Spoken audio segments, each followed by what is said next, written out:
আমি বললাম, দেবরজি, তোমার ভাই আজ 5 বছর হলো বিদেশে। দেশে আসার কোনো নামই নেই।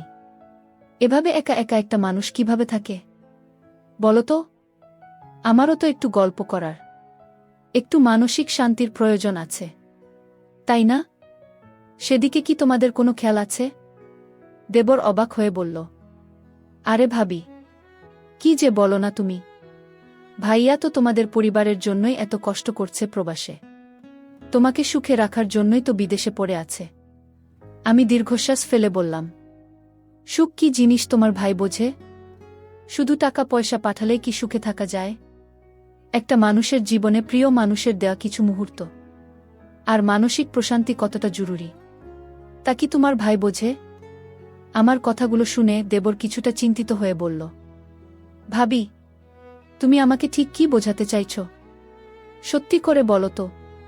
আমি বললাম, দেবরজি, তুমি কি আমার কথা বোঝো না? আমি চাই।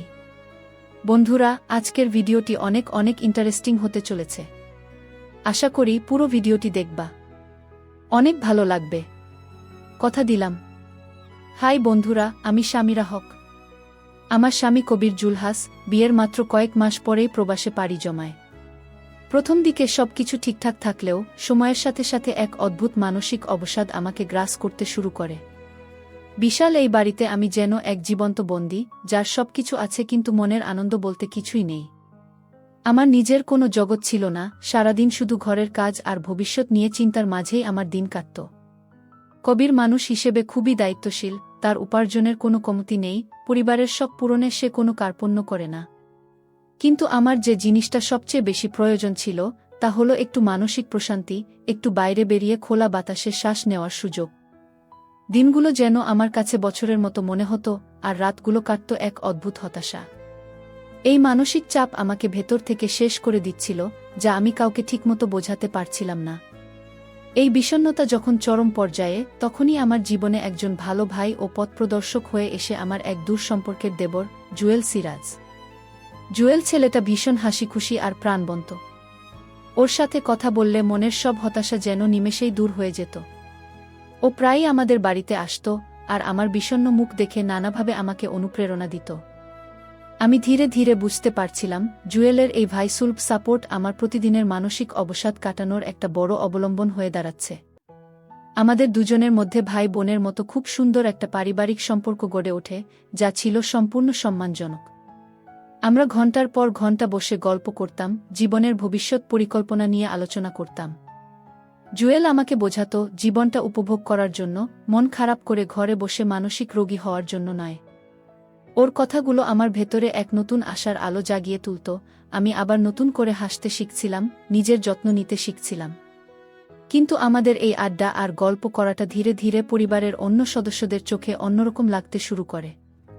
তারা ভাবতে শুরু করে, একজন প্রবাসীর স্ত্রীর সারাদিন এভাবে হাসি খুশি থাকা বা বাইরের পৃথিবীর সাথে এত যুক্ত থাকাটা ঠিক মানানসই নয়। একজন প্রবাসীর স্ত্রী মানেই তাকে মুখ গোমড়া করে সারাদিন সংসারের কাজ করতে হবে, এটাই ছিল তাদের ধ্যানধারণা। আমি তাদের চোখের ভাষাতে এক অদ্ভুত জিজ্ঞাসা লক্ষ্য করতে পারছিলাম, যা আমাকে কিছুটা অবাক করলেও আমি খুব একটা পাত্তা দিতাম না। আমি নিজেকে বারবার বোঝাতাম, আমি তো কোনো ভুল কাজ করছি না, আমি শুধু আমার মানসিক চাপ দূর করার জন্য পরিবারের একজন ছোট ভাইয়ার সাথে সময় কাটাচ্ছি। জুয়েলও আমাকে বলতো, ভাবি, মানুষের কথায় কান দিও না, তোমার মানসিক শান্তিটাই সবচেয়ে বড়। ওর এই কথাগুলো আমাকে এক অদ্ভুত সাহস জোগাত। আমি সমাজের এই অদৃশ্য নিয়মকানুন ভেঙে নিজের মতো করে ভালোভাবে বাঁচার স্বপ্ন দেখতে শুরু করি। একদিন জুয়েল আমাকে প্রস্তাব দিল, ভাবি, চলো আমরা পরিবারের আরও কয়েকজন কাজিন মিলে কোথাও থেকে ঘুরে আসি। সারাদিন এই 4 দেয়ালের মাঝে বন্দি থেকে তোমার মনটা আরও বিষিয়ে যাচ্ছে। ওর এই প্রস্তাবে আমি প্রথমে কিছুটা চমকে উঠলেও পরে ভাবলাম, সত্যিই তো, একটু বাইরে গেলে হয়তো আমার দমবন্ধ করা অনুভূতিটা কিছুটা কমবে। আমি রাজি হয়ে গেলাম, আর সিদ্ধান্ত নিলাম এই ট্যুরটা আমার মানসিক প্রশান্তির জন্যই খুব দরকার। শুরু হলো আমার জীবনের এক নতুন অধ্যায়, যা আমাকে কোথায় নিয়ে যাবে তা আমার নিজেরও জানা ছিল না। আমি শুধু জানতাম, আমি আর এই হতাশার অন্ধকারে থাকতে চাই না, আমি একটু খোলা হাওয়ায় শ্বাস নিতে চাই। সেই প্রথম ভ্রমণের প্রস্তুতি নিতে গিয়ে আমার ভেতরে এক অদ্ভুত আনন্দ কাজ করছিল, যা আমার গল্পের পরবর্তী পর্যায়কে আরও রোমাঞ্চকর করে তুলবে। আমাদের প্রথম গন্তব্য ছিল মেঘের রাজ্য সাজেক ভ্যালি। পরিবারের কাজিনদের সাথে একটা সুন্দর ট্যুর গ্রুপ করে আমরা সাজেকের উদ্দেশ্যে রওনা হলাম। পাহাড় আর মেঘের লুকোচুরি খেলা মনকে নিমেষেই শান্ত করে দেয়া। দীর্ঘ 5 বছর পর আমি যেন খাঁচা থেকে মুক্তি পাওয়া কোনো পাখির মতো ডানা মেলে উঠতে শুরু করেছি। আমার ভেতরে এক অদ্ভুত প্রশান্তি কাজ করছিল, যা আমি ভাষায় প্রকাশ করতে পারব না। সাজেকে পৌঁছানোর পর সেখানকার অপরূপ সৌন্দর্য দেখে আমার 2 চোখ জুড়িয়ে গেল, আমি যেন এক অন্য জগতে প্রবেশ করেছি। জুয়েল আমার এই আনন্দ দেখে খুব খুশি হল। ও সবসময় একজন দায়িত্বশীল ভাইয়ার মতো চেষ্টা করত আমাকে আনন্দে রাখার। আমরা পাহাড়ের চূড়ায় বসে মেঘেদের উড়ে যাওয়া দেখতাম, চা খেতাম আর ঘন্টার পর ঘন্টা গল্প করতাম। এই কয়েকটা দিন আমি আমার জীবনের সব হতাশা আর মানসিক চাপ সম্পূর্ণ ভুলে গিয়েছিলাম। কিন্তু একটা অদ্ভুত বিষয় আমি খেয়াল করছিলাম, জুয়েলের সাথে আমার এই হাসিখুশি আচরণ সমাজের কিছু মানুষের চোখে কেমন যেন অন্যরকম লাগছিল। তারা মনে করত স্বামী বিদেশে এত কষ্ট করছে, আর স্ত্রী এখানে টাকা নষ্ট করে ঘুরে বেড়াচ্ছে, এটা কেমন দায়িত্বহীনতা। তাদের এই বাঁকা দৃষ্টি আর ফিসফিসানি আমাকে মাঝে মাঝে খুব অস্বস্তিতে ফেলে দিত। কিন্তু জুয়েল সবসময় আমাকে আগলে রাখত। ও বলতো, ভাবি, মানুষ তো অনেক কিছুই ভাববে, তাতে আমাদের কি, আমরা তো জানি আমরা সৎ। সাজেক থেকে ফেরার পর আমার ভেতরে এক অদ্ভুত পরিবর্তন এলো, আমি যেন আগের সেই বিষণ্ণ স্বামীরা আর নেই। আমি এখন নিজের যত্ন নিই, পরিপাটি থাকি, আর হাসি খুশি থাকার চেষ্টা করি। কিন্তু আমার এই পরিবর্তন বাড়ির মানুষের কাছে বেশ রহস্যময় ঠেকছিল। তারা বুঝতে পারছিল না হঠাৎ করে আমার জীবনে এমন কি ঘটল যে আমি এতটা বদলে গেলাম। তাদের এই জিজ্ঞাসু দৃষ্টি আমাকে অবাক করলেও আমি ভেতরে ভেতরে এক অদ্ভুত আত্মবিশ্বাস অনুভব করতাম। এরপর থেকে সুযোগ পেলেই আমি আর জুয়েল কাজিনদের সাথে বা পরিবারের অন্যদের সাথে বেরিয়ে পড়তাম নতুন কোনো গন্তব্যে। কখনো একদিনের জন্য, কখনো বা 1 সপ্তাহের জন্য। এই ঘোরাঘুরিটা আমার কাছে এক ধরনের থেরাপির মতো হয়ে দাঁড়িয়েছিল। আমি যেন সমাজের অযৌক্তিক সমালোচনা সবকিছুর ঊর্ধ্বে উঠে নিজের একটা আলাদা সুন্দর জগৎ তৈরি করে নিয়েছিলাম। এই জগতে শুধু আমার মানসিক শান্তি আর নির্দোষ আনন্দ ছিল। তবে আমাদের এই ভ্রমণগুলো যে চিরকাল সকলের কাছে সহজভাবে গ্রহণযোগ্য হবে না, তা আমি খুব ভালো করেই জানতাম। সমাজের মানুষের চোখ অনেক তীক্ষ্ণ, তারা সবকিছুতেই একটা সমালোচনা খুঁজতে পছন্দ করে। আমি বুঝতে পারছিলাম আমাদের চারপাশের বাতাস ধীরে ধীরে ভারী হয়ে উঠছে, একটা অজানা পারিবারিক অশান্তি যেন আমাদের দিকে ধেয়ে আসছিল। কিন্তু আমি এতটাই একগুঁয়ে হয়ে গিয়েছিলাম যে কোনো কিছুই আমাকে আমার এই মানসিক প্রশান্তি থেকে দূরে সরাতে পারছিল না। একদিন আমার শাশুড়ি আমাকে ডেকে খুব গম্ভীর গলায় বললেন, বৌমা, তুমি ইদানিং এত বাইরে যাও কেন? স্বামীর কষ্টের টাকা এভাবে নষ্ট করা কি তোমার ঠিক হচ্ছে? তার এই সরাসরি প্রশ্নে আমি কিছুটা হকচকিয়ে গেলেও নিজেকে সামলে নিয়ে বললাম, মা, সারাদিন ঘরে একা থাকতে ভালো লাগে না, তাই সবার সাথে একটু বাইরে যাই। এতে মনটা ভালো থাকে। আমার উত্তরে তিনি সন্তুষ্ট হলেন না, তার চোখে তখনও অসন্তুষ্টির মেঘ ঘন হয়েছিল। আমি বুঝতে পারলাম পরিস্থিতি এবার বেশ কঠিন হতে চলেছে, আমাকে আরও অনেক বেশি সাবধানে পা ফেলতে হবে। জুয়েলকে আমি সব ঘটনা জানালাম, ও শুনে কিছুটা চিন্তিত হলেও আমাকে অভয় দিল যে একজন ভাই হিসেবে ও সবসময় আমার পাশে আছে। মানসিক শান্তির জন্য একটু ঘুরতে যাওয়াটা যে সমাজের চোখে এত বড় অবাধ্যতা হয়ে দাঁড়াবে, তা আমরা কেউই ঘুণাক্ষরেও ভাবতে পারিনি। কয়েক মাস পর আমরা পরিকল্পনা করলাম সেন্ট মার্টিন যাওয়ার। নীল জলরাশি আর নারকেল গাছের সারি আমাকে সবসময় খুব টানত। আগের মতোই পরিবারের আরও কয়েকজনকে সাথে নিয়ে আমি জুয়েলের সাথে বেরিয়ে পড়লাম। এবার আমার বুকের ভেতরে একটা অজানা শঙ্কা কাজ করছিল, কারণ বাড়ির মানুষ ধীরে ধীরে আমার এই স্বাধীন চলাফেরার উপর নজর রাখতে শুরু করেছিল। তবুও সমুদ্রের বিশালতার কাছে নিজেকে সঁপে দেওয়ার লোভ আমি সামলাতে পারলাম না। সেন্ট মার্টিনের নীল জল আর খোলা হাওয়া আমার মনের জমে থাকা সব ক্লান্তি নিমেষেই ধুয়ে মুছে সাফ করে দিল। আমরা বালুর উপর দিয়ে হাঁটতাম, সূর্যাস্ত দেখতাম আর জীবনের না পাওয়াগুলো নিয়ে আক্ষেপ করতাম। জুয়েল আমাকে বোঝাতো যে জীবনে সব কিছু একসাথে পাওয়া যায় না, যা পেয়েছি তা নিয়েই আমাদের শুকরিয়া আদায় করতে শিখতে হবে। ওর কথাগুলো খুব বাস্তবসম্মত ছিল, যা আমাকে অনেক কিছু নতুন করে ভাবতে শিখিয়েছিল। সেখানে আমরা বেশ কয়েকদিন দারুণ আনন্দ করলাম, কিন্তু আমাদের মনের গহীনে একটা অজানা শঙ্কা সবসময় কাজ করত। আমরা জানতাম এই আনন্দের মেয়াদ খুবই সীমিত, বাড়ি ফিরলেই আবার সেই পরিচিত দমবন্ধ করা পরিবেশ আর শত শত প্রশ্নের মুখোমুখি হতে হবে। সমুদ্রের গর্জনের মাঝেও আমি যেন সমাজের সেই তীক্ষ্ণ কথাগুলো শুনতে পাচ্ছিলাম। আমি বুঝতে পারছিলাম আমাদের এই ঘোরাঘুরি হয়তো পরিবারের শান্তি নষ্ট করতে পারে। বাড়ি ফেরার পর পরিস্থিতি যেন আরও ঘোলাটে হতে শুরু করল। আমাদের পাড়ার কিছু মানুষ আমাকে আর জুয়েলকে সবসময় একসাথে পরিবারের কাজকর্মে বা বাইরে যেতে দেখত, আর এই খবরটা বাতাসের বেগে চারদিকে ছড়িয়ে পড়ে। মানুষের মুখে মুখে নানা ধরনের গল্প তৈরি হতে শুরু করে, যা ছিল সম্পূর্ণ ভিত্তিহীন।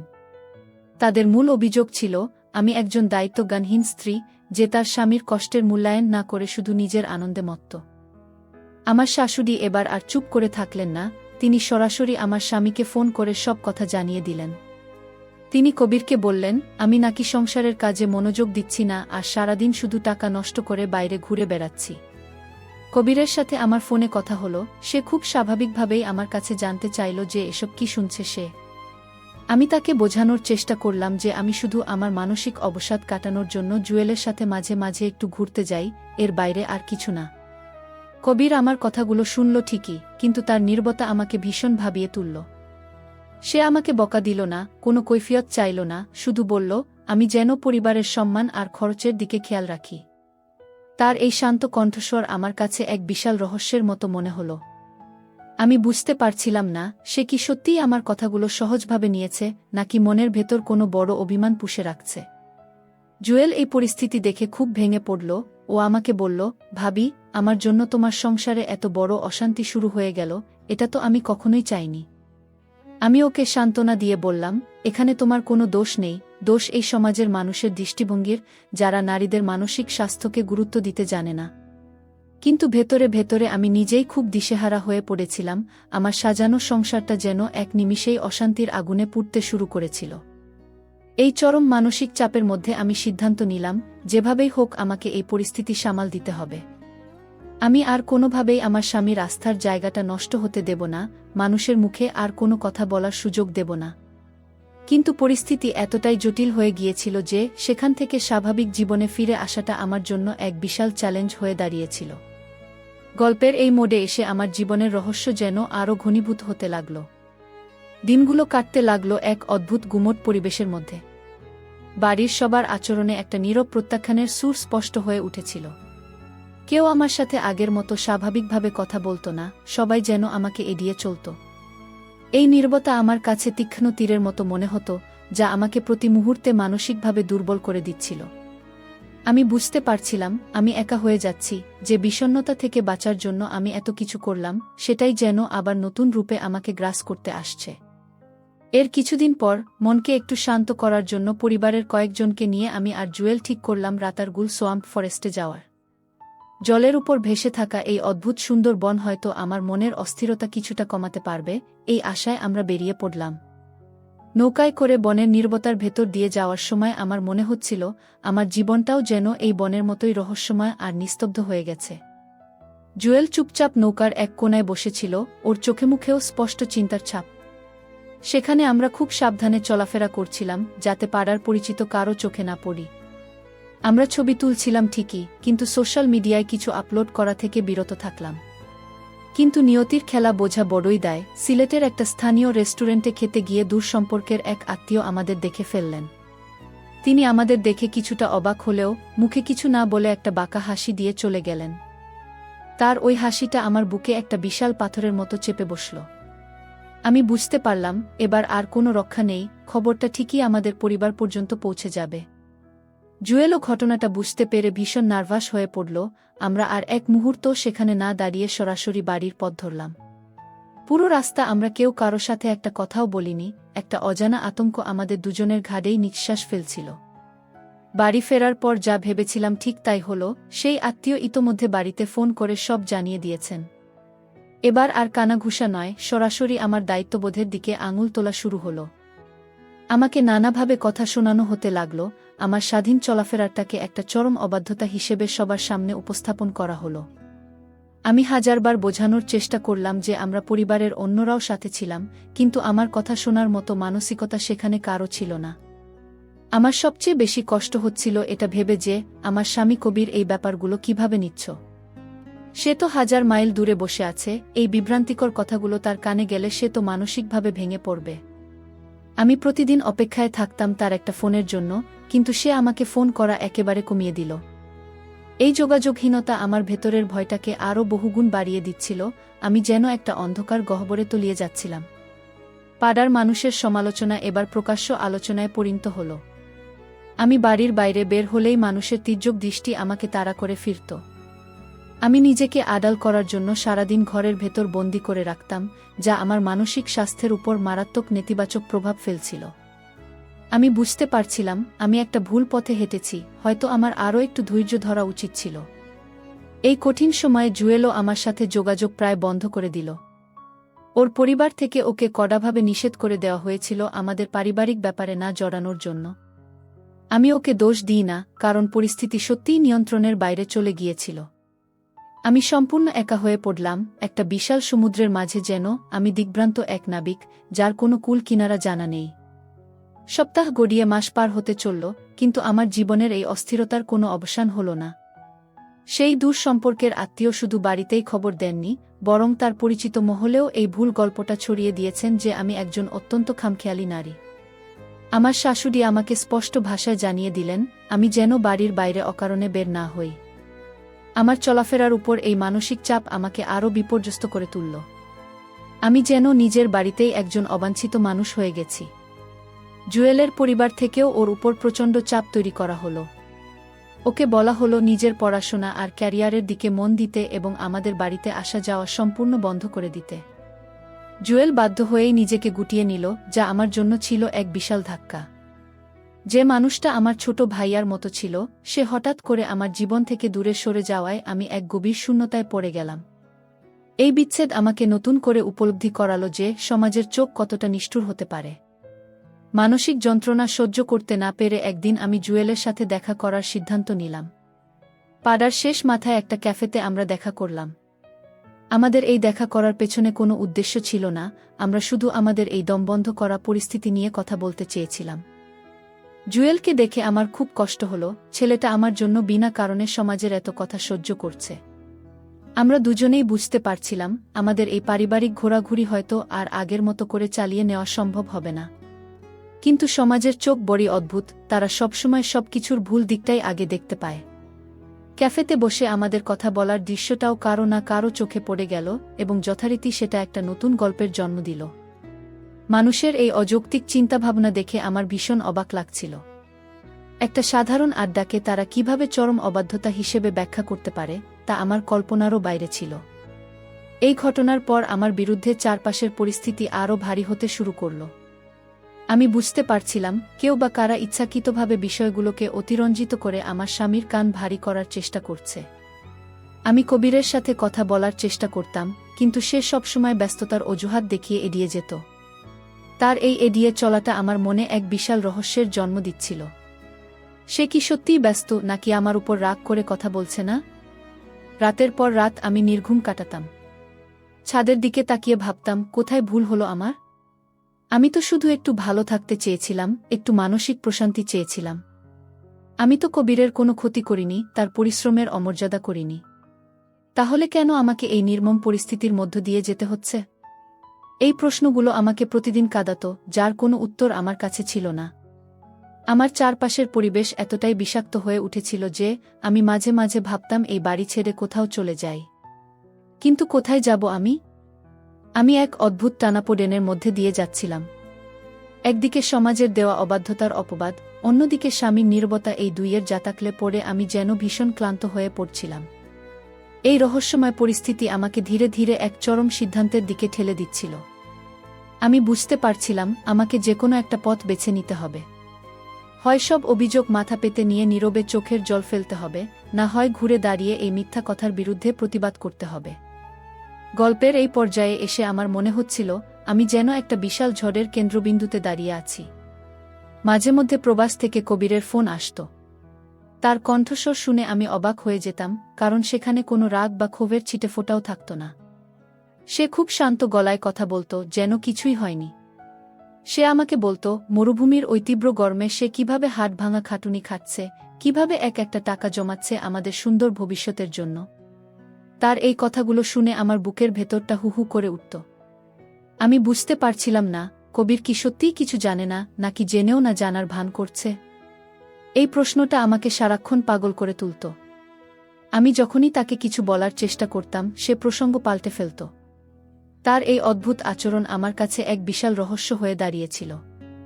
আমি ভয় পাচ্ছিলাম হয়তো সে ভেতরে ভেতরে কোনো বড় সিদ্ধান্ত নিয়ে ফেলেছে যা আমাকে সারা জীবনের জন্য অনুতপ্ত করবে। কবিরের কথাগুলো আমাকে এক অদ্ভুত অপরাধবোধে ভোগাতে শুরু করল। আমি কোনো খারাপ কাজ করিনি ঠিকই, কিন্তু আমার এই অবুঝ আচরণের কারণে আজ তাকেও মানুষের কাছে ছোট হতে হচ্ছে। সে সেখানে নিজের রক্ত জল করে পরিবারের জন্য কষ্ট করছে, আর আমি এখানে নিজের মানসিক শান্তি খুঁজতে গিয়ে পুরো পরিবারের শান্তি নষ্ট করে ফেলছি। আমি প্রথমবারের মতো খুব গভীরভাবে উপলব্ধি করলাম যে আমার এই খামখেয়ালিপনা হয়তো ঠিক হয়নি।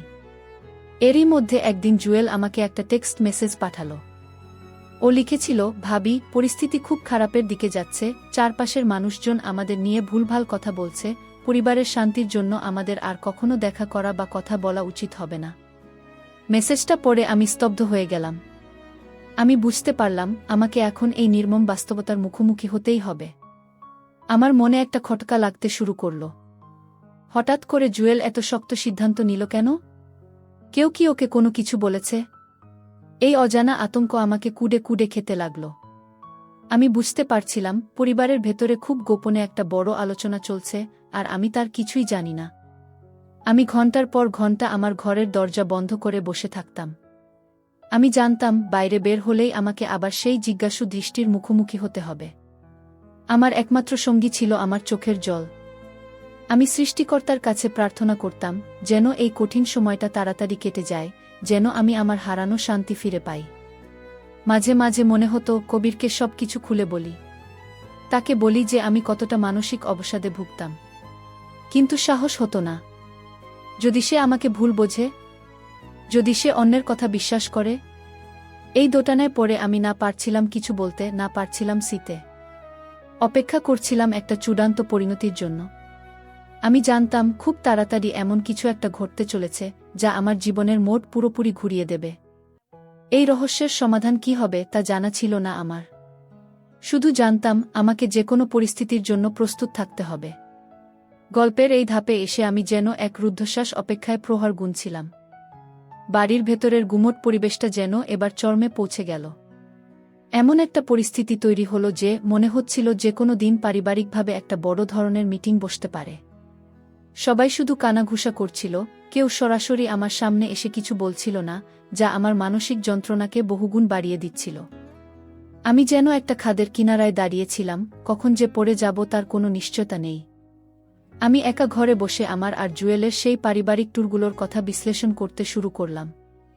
আমি নিজেকে প্রশ্ন করলাম, এই ঘোরাঘুরিটা কি সত্যিই এতটা জরুরি ছিল? আমার সামান্য মানসিক প্রশান্তির জন্য আমি যে বিশাল পারিবারিক অশান্তির সৃষ্টি করেছি তা কি আদৌ যুক্তিযুক্ত? উত্তরটা ছিল না। আমি বুঝতে পারলাম সমাজের চোখে আমরা যতই নির্দোষ হই না কেন, কিছু কাজ কখনো কখনো ভুল বার্তা বহন করে, যা পুরো পরিবারের শান্তি ধ্বংস করে দেওয়ার জন্য যথেষ্ট। আমার বিয়ের অ্যালবামের দিকে তাকিয়ে আমি আনমনা হয়ে গেলাম। সেখানে কবির আর আমার হাসিউখের ছবিগুলো আমাকে অতীত স্মৃতিতে ফিরিয়ে নিয়ে গেল। বিয়ের প্রথম দিনগুলোতে আমরা কত খুশি ছিলাম, কত স্বপ্ন দেখেছিলাম একসাথে। আমি খুব তীব্রভাবে কবিরের অভাব অনুভব করতে শুরু করলাম। আমার সমস্ত সমস্যার মূলে ছিল একটা জিনিসই, একটু সময় আর মনোযোগ পাওয়ার আকাঙ্ক্ষা। আমি বুঝতে পারলাম কবির আমাকে অনেক ভালোবাসে, শুধু প্রবাস জীবনের নিষ্ঠুর বাস্তবতার কারণে সে আমাকে সময় দিতে পারছিল না। আর আমি সেই শূন্যস্থান পূরণ করার জন্য এমন একটা পথ বেছে নিয়েছিলাম যা আমার স্বামীর পরিশ্রম আর আস্থাকে মানুষের কাছে প্রশ্নের মুখে ফেলে দিয়েছিল। আমার ভেতরে এক গভীর অনুশোচনা জন্ম নিতে শুরু করল। আমি নিজেই নিজের কাছে লজ্জিত হয়ে গেলাম। জুয়েল আমাকে শেষবারের মতো জানিয়ে দিল যে আমার নিজের সংসারের মঙ্গলের জন্যই ওর সাথে আমার সব ধরনের যোগাযোগ ছিন্ন করা উচিত।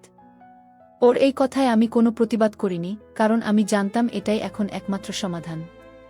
যে মানুষটা আমার ছোট ভাইয়ার মতো ছিল, আজ সে নিজেই বুঝতে পেরেছে যে পরিস্থিতি কতটা জটিল হয়ে উঠেছে।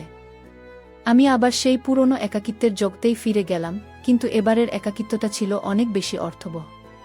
আমি অধীর আগ্রহে অপেক্ষা করছিলাম সেই চূড়ান্ত মুহূর্তের জন্য যা আমার এই সাজানো সংসারটাকে হয়তো নতুন করে বাঁচিয়ে তুলবে। আমি মানসিকভাবে প্রস্তুত ছিলাম কবিরের যে কোনো সিদ্ধান্তের জন্য।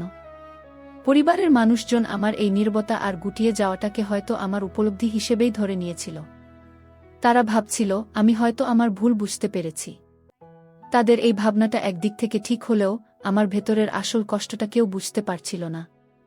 আমি শুধু চাইছিলাম কবির যেন আমার পরিস্থিতিটা একবারের জন্য হলেও বোঝে। গল্পের এই চরম উত্তেজনাকর মুহূর্তে এসে আমার মনে হচ্ছিল সময় যেন থমকে গেছে। প্রতিটি সেকেন্ড, প্রতিটি মিনিট আমার কাছে এক একটা যুগের মতো মনে হচ্ছিল। আমি জানতাম না কালকের সকালটা আমার জীবনে কী বার্তা নিয়ে আসবে। এই রহস্য আর উৎকণ্ঠার মধ্যেই আমি পার করছিলাম আমার জীবনের সবচেয়ে কঠিন সময়গুলো। সেদিন ছিল বৃহস্পতিবার সন্ধ্যা। পরিবেশটা ছিল বেশ শান্ত। আমি আমার ঘরে বসে আনমনে ফেসবুক স্ক্রোল করছিলাম। হঠাৎ একটা নোটিফিকেশন আমার চোখে পড়ল। আমার স্বামী কবির জুলহাস তার প্রোফাইল থেকে একটা নতুন রিলস পোস্ট করেছে। নোটিফিকেশনটা দেখে আমার বুকটা ধক করে উঠল। আমার মনে হলো হয়তো সে আমার বিষয়ে কোনো কঠিন সিদ্ধান্ত নিয়েছে। ভয়ে ভয়ে কাঁপা কাঁপা হাতে আমি ভিডিওটাতে ক্লিক করলাম। ভিডিওটা চালু হতেই আমি স্তব্ধ হয়ে গেলাম। সেখানে কোনো রাগ বা ক্ষোভের কথা ছিল না, বরং ভিডিওটা ছিল আমার আর কবিরের কিছু সুন্দর ছবির একটা চমৎকার কোলাজ। ব্যাকগ্রাউন্ডে খুব সুন্দর একটা মিউজিক বাজছিল, আর ভিডিওর ঠিক নিচে কবির তার নিজের মনের কিছু কথা লিখে দিয়েছিল, যা দেখে আমার চোখ দিয়ে অঝরে পানি পড়তে শুরু করল। সেখানে লেখা ছিল, প্রিয়, তোমার সুখের জন্য, তোমাকে ভালো রাখার জন্য প্রবাসের জীবনে কত হাড় ভাঙা খাটুনি করি। আমি জানি তুমি একা কষ্ট পাচ্ছ, কিন্তু কখনো তুমি আমার এই পরিশ্রম আর বিশ্বাসের অমর্যাদা করো না। আমাদের সুন্দর ভবিষ্যতের জন্য একটু ধৈর্য ধরো। কথাগুলো এতই হৃদয়স্পর্শী ছিল যে আমার মনে হলো কেউ যেন আমার বুকের ভেতরের সব মেঘ এক নিমিষেই ধুয়ে মুছে সাফ করে দিয়েছে। আমি বুঝতে পারলাম কবির চারপাশের ভুলভাল কথা শুনেও আমাকে ভুল বোঝেনি, সে শুধু চেয়েছে আমি যেন দায়িত্বশীল হই। তার এই একটা মাত্র পোস্ট আমার জীবনের মোড় পুরোপুরি ঘুরিয়ে দিল। আমি বুঝতে পারলাম যে মানুষটা আমার সুখের জন্য নিজের জীবনকে মরুভূমির রোদে পুড়িয়ে কয়লা করছে, তার দায়িত্ববোধের মর্যাদা রক্ষা করা আমার সবচেয়ে বড় কাজ। নিজের মানসিক অবসাদ দূর করার জন্য আমি যে বেপরোয়া পথ বেছে নিয়েছিলাম তা ছিল ভুল। মানুষের ভুল বোঝাবুঝি তৈরি করে এমন কোনো কাজ আমার করা উচিত হয়নি। আমি সেই মুহূর্তেই সিদ্ধান্ত নিলাম আমি আর কখনো বাইরের পৃথিবীর মোহে ছুটব না। আমি নিজেকে পুরোপুরি বদলে ফেলার প্রতিজ্ঞা করলাম। আমি ঠিক করলাম আমি আমার স্বামীর জন্য ধৈর্য ধরে অপেক্ষা করব। তার এই গভীর বিশ্বাস আর পরিশ্রমের মর্যাদা আমি যে কোনো মূল্যে রক্ষা করব। আমার ভেতরের সব বিভ্রান্তি যেন এক নিমিষেই দূর হয়ে গেল। পরবর্তী দিনগুলো থেকে আমার জীবনযাত্রা সম্পূর্ণ বদলে গেল। আমি অকারণে বাইরে যাওয়া বন্ধ করে দিলাম, সংসারের কাজে নিজেকে দারুণভাবে মানিয়ে নিলাম। বাড়ির মানুষের সাথে সম্পর্ক আবার অনেক সুন্দর হয়ে গেল। ধীরে ধীরে সমাজের সেই ভুল সমালোচনাগুলোও বন্ধ হয়ে গেল। আমি আমার স্বামীর প্রতি পুরোপুরি মনোযোগী হয়ে গেলাম, আর এই দায়িত্ববোধের মাঝেই আমি আমার জীবনের প্রকৃত শান্তি খুঁজে পেলাম। আমার এই পরিবর্তনের ফলে আমাদের পরিবারের হারানো শান্তিও আবার ফিরে এলো। জুয়েল ওর নিজের পড়াশোনা নিয়ে ব্যস্ত হয়ে পড়ল। একটা ছোট্ট হতাশা আর বেপরোয়া মনোভাবের কারণে যে বিশাল ভুল বোঝাবুঝি আমাদের জীবনে এসেছিল, কবিরের একটা ছোট্ট বার্তা সেই ঝড়কে চিরতরে থামিয়ে দিল। আমি বুঝতে পারলাম পরিবারের প্রতি দায়িত্ববোধ আর বিশ্বাস যে কোনো পরিস্থিতিকেই সুন্দর করে তুলতে পারে। বন্ধুরা, আমার গল্পটি শুনে হয়তো তোমরা যারা প্রবাসী ভাইয়ারা আছো তারা মন খারাপ করতে পারো। কিন্তু বন্ধুরা, সত্যি কথা বলতে আমি তোমাদেরকে মন খারাপ করার জন্য বা হেজ প্রতিপন্ন করার জন্য গল্পটি বলিনি। আমার গল্পটি বলার মূল উদ্দেশ্য হল, যে কোনো ব্যক্তি বিয়ের পর তার স্ত্রীকে রেখে দীর্ঘদিনের জন্য দূর প্রবাসে গেলে স্ত্রীদের একটা মানসিক শূন্যতা তৈরি হয়। কারণ প্রত্যেকটা মানুষেরই কিছু না কিছু চাওয়া পাওয়া থাকে, একটু মানসিক সাপোর্ট প্রয়োজন হয়। যখন তার অপূর্ণতা থাকে তখনই সে হতাশায় ভোগে বা ভুল সিদ্ধান্ত নেয়। তো আমাদের প্রত্যেকের উচিত সচেতন হওয়া, নিজের স্ত্রীর মানসিক স্বাস্থ্যের প্রতি উদার হওয়া, যত্ন নেওয়া, কেয়ার করা এবং স্ত্রীর চাওয়া পাওয়াগুলো পূর্ণ করা। আর স্ত্রীদেরও উচিত স্বামীদের পরিশ্রমের মূল্যায়ন করে ধৈর্যশীল হওয়া। বন্ধুরা, আমার আজকের গল্পের ভিডিওটি যদি ভালো লাগে তাহলে একটি লাইক দিয়ে চ্যানেলটি সাবস্ক্রাইব করে পাশে থাকবে। ধন্যবাদ।